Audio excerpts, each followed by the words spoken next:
Hello, good day. I am Alexis WC Resurrection, and for today's presentation, I will make an experiment about how does a typhoon form. For the materials, I will use a plastic soda bottle, a water beaker, a large basin, and a stopwatch. For the procedure, first, fill the plastics of the bottle with water with the use of water beaker.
Second, to find out how good they would work or form, just turn the bottle upside down and put it in a clockwise or total clockwise motion. While the water is rapidly pouring out, keep moving the bottle in a circular motion until we see information that looks like a tornado.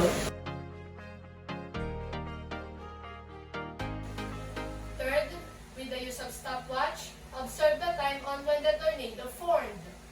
It stops at 4 seconds where the circular figure shows inside the bottom and 11 seconds when the tornado works in time. As we observe that the water forms is like a circular load and continuously moves faster, it means that when a pressure from the top is moving rapidly, it can start to form an eye which forms at a center.